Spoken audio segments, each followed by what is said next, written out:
नमस्कार दोस्तों।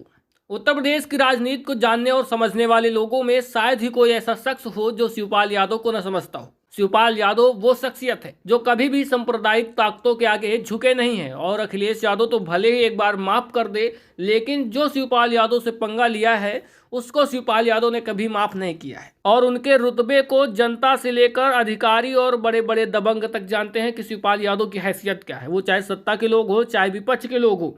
भाजपा ने खूब कोशिश की कि शिवपाल यादव उनके साथ में आ जाए, लेकिन उनको साथ में नहीं ला पाए। तो आज की खबर यह है कि अंबेडकर नगर के कलेक्ट्रेट में जब शिवपाल यादव अपने काफिले के साथ पहुंचे तो वहां पर बड़ी वाहवाही मच गई। तो जैसे ही शिवपाल यादव की गाड़ी कलेक्ट्रेट के सामने रुकती है, वैसे ही सैकड़ों लोगों की भीड़ उनको घेर लेती है। शिवपाल यादव जी आ गए हैं, अब सब संभाल लेंगे। आखिरकार शिवपाल यादव क्यों कलेक्ट्रेट पहुंचे आपको बता देते हैं। कलेक्ट्रेट में डीएम से मुलाकात करने के लिए शिवपाल यादव वहां पर पहुंचे, क्योंकि कटेहरी विधानसभा में उपचुनाव होना है जो कि लालजी वर्मा के सांसद बन जाने के बाद खाली हुई है। वहां पर उनकी पत्नी शोभावती वर्मा चुनाव लड़ रही है। तो ऐसे में वहां पर ढेर सारी शिकायतें आ रही थी कि भाजपा के लोगों द्वारा सपा के लोगों को परेशान किया जा रहा है। वहाँ के अधिकारी, कुछ थानों पर भी शिकायत थी कि यहाँ के लोग परेशान कर रहे हैं। और खास करके जो समाजवादी पार्टी के वोटर्स हैं, तो कहीं पर सुनने में ये आ रहा था कि मुस्लिम हैं, यादव हैं, वर्मा हैं, पटेल हैं, उनके वोट काटे जा रहे हैं। यानी पिछली बार उन्होंने मतदान किया है और इस बार उनके वोटर लिस्ट में नाम नहीं आ रहे हैं, ऐसी शिकायत भी आ रही थी।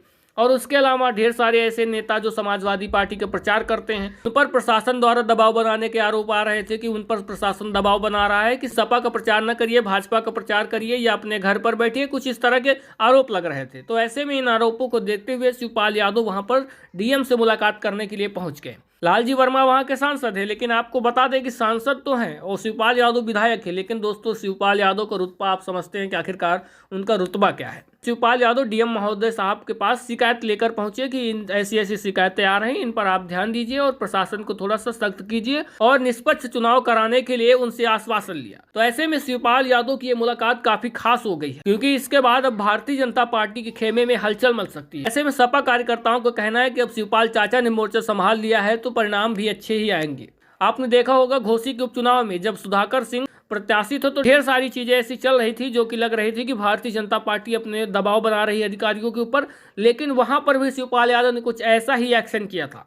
अब वही एक्शन शिवपाल यादव का अब कटेहरी में दिख रहा है और लगातार एक्टिव नजर आ रहा है। सूत्रों की माने तो शिवपाल यादव ने 2-3 विधानसभाओं को संभाल रखा है। वो एक चाहे करहल की हो, सीसामऊ की हो, कटेहरी की हो, इन विधानसभाओं में शिवपाल यादव बिल्कुल लगे डटे पड़े हैं। इनके अलावा भी एक विधानसभा मिल्कीपुर थी, लेकिन वहां पर अभी उपचुनाव नहीं हो रहा। तो ऐसे में ये 3 सीटों की जिम्मेदारी शिवपाल यादव बिल्कुल मुस्तैदी से संभाले हुए। हालांकि जाएंगे सब जगह, लेकिन इन 3 सीटों को कुछ खास ध्यान रखना है शिवपाल यादव को। तो दोस्तों, शिवपाल यादव की इस एक्शन के बारे में आपको क्या कहना है कमेंट बॉक्स में बताइएगा। और वीडियो में दी गई जानकारी अच्छी लगी है तो लाइक शेयर करिएगा, साथ में चैनल को भी जरूर सब्सक्राइब कर लीजिएगा।